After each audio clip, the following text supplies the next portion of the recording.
Good morning, friends. Welcome back to Butler Family Farm. Susan and Robert doing a water run.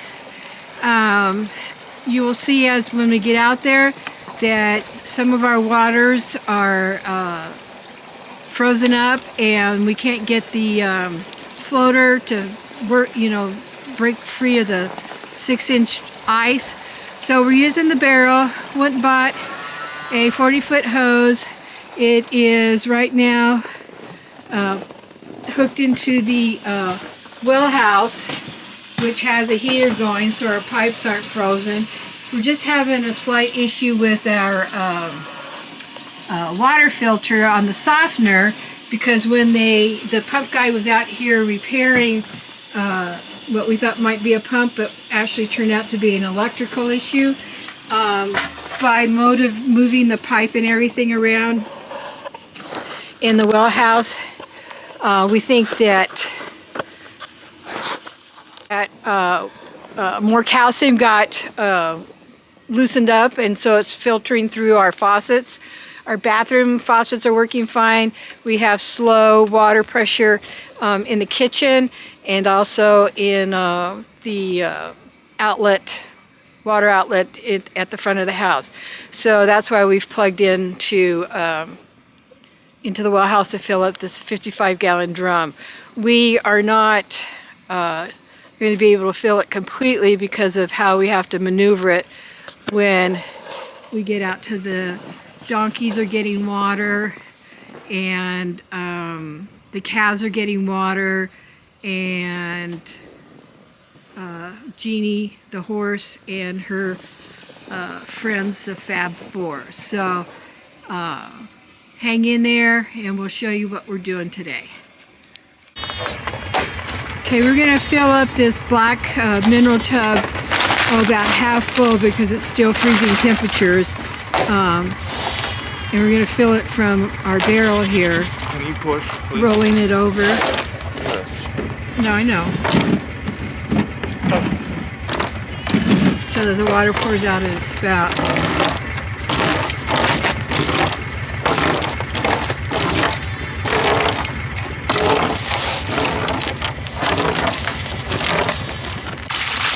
Now we got a pretty good flow, and somebody's thirsty. She's even going to take a chance of getting her face wet with some little freeze.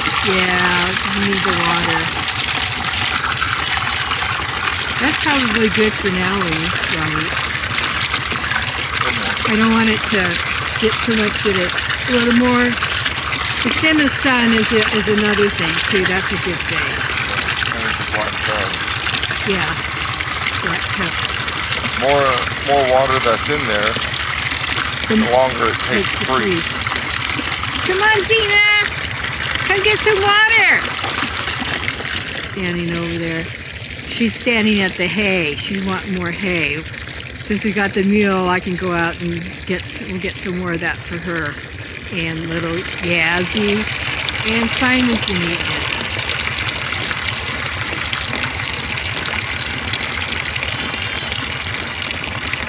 Where there's a will, there's a way, right, Robert?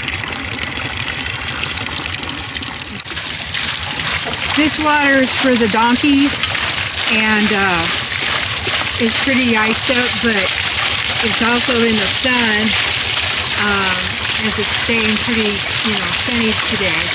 So hopefully this will last, but at least we have a plan B for getting water out to these guys. Wednesday and Thursday is supposed to be warmer days, and up almost 40, so, and the sun's supposed to be shining, so hopefully that'll help melt some of this ice back in the water. On the second day of our heat wave, today we're expecting the temperatures to be up in the 40s. This water is in a sunny position, as you can see with my shadows and stuff. Showing, I'm hoping that this some of this ice melts down and fills this water up. Otherwise, we're going to have to do the 55-gallon drum again. But this is the donkeys. They've been over here because that's not the level it was when I split open the ice. But I'm hoping Mother Nature will give us a little bit of a break today, maybe tomorrow, and get some of this ice melted down. So the other day when I was breaking ice, I found this crack in the tub, and we needed the water to continue to flow in a sense so that we could fill up, I can't see it, the water that's out there for, it's out there someplace, for Jeannie, there it is, for Jeannie and the goats, because the goats have access to both sides. So we let it run, and we knew it was spreading out here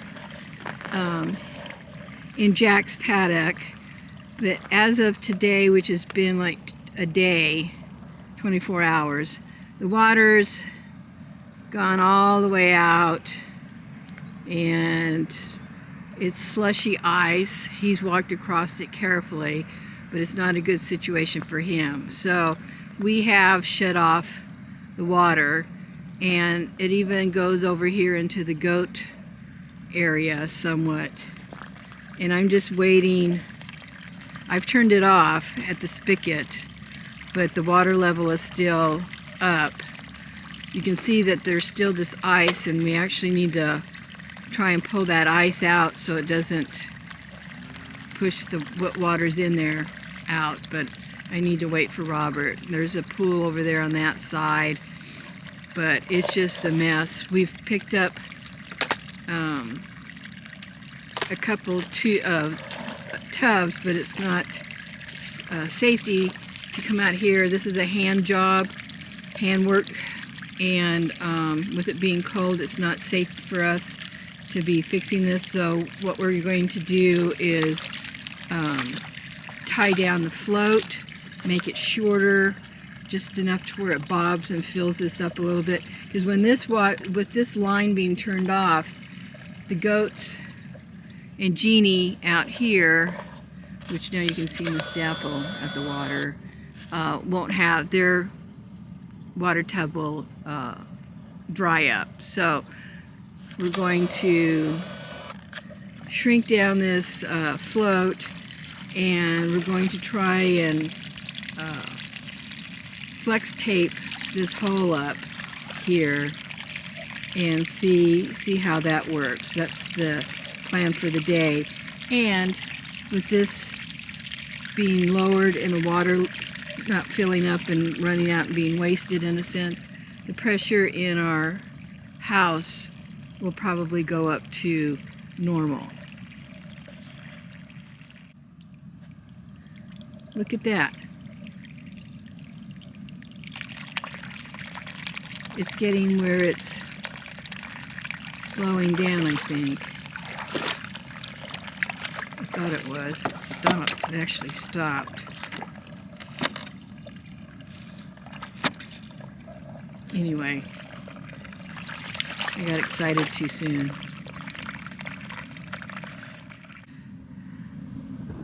Good morning, everyone. This is our, oops, that was a slip. This is the third day after the crack in the bucket was found. And you can see now to the previous day yesterday where it was ice and water all the way over to that fence, and we had water. You can see it's kind of like frozen, but it was a lot deeper over here on the goats. And then on the way from the gate, it was like water all the way, and now there's just a few low places. So we're out here to check. Here's our goats. You can see them, they're calling to me the way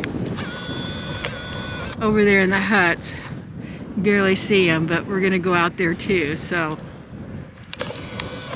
right now we're gonna go and check and show you our fix yesterday. I think I talked about it, but let me uncover my mouth here so that you can hear me better. Got a wrap around it. So yesterday afternoon, early afternoon, Robert and I came out, and he emptied out some of the water and lowered the float. You can see the extra string on it. He's got that down to maybe like 2 inches above the catch, and so that the water stays in here. And then we took a strap and wrapped it around and tightened it up. And you can see, I hope I can, yeah, I think I'm on telescopic. You can see that there is a slight drip coming out right now. Now, I'm going to set this down, break this ice, and see how much more the drip's going to be. If it's slight like this and there's just water in this area here, we're okay. We just don't need it going out all over the field. And right out here it looks shiny because of the sun coming up. We're walking east, and there is, yep, oops, I'm not going any farther. It's pretty slick, and I'm gonna leave it.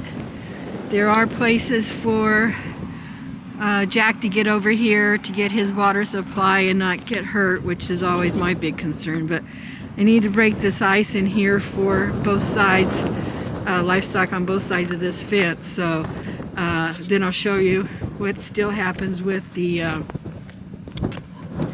drip. Trying to see, yeah, okay, so here we go. Be right back. Okay, the drip is a little bit faster but not wider, and that's okay. And then I've got all the ice broke up in here, and my floater is free, so I just want to take out a couple of these big chunks so that they don't re-ice up. I think our high today is supposed to be like 19, which for us is always in the afternoon, so it could freeze up more. And there's my little Sparky. He's laying on the south side of this hay bale that he's chewing his cud with, because the wind's actually coming from, you can see the flag, and the wind's actually coming from the northwest. I think more of the north side than west, but anyway, that's why Sparky's laying, sorry, let's slowly turn. But that's why Sparky's laying on that side of the hay bale that's left. They usually get it down to about this size, and then they don't want to have anything to do with it.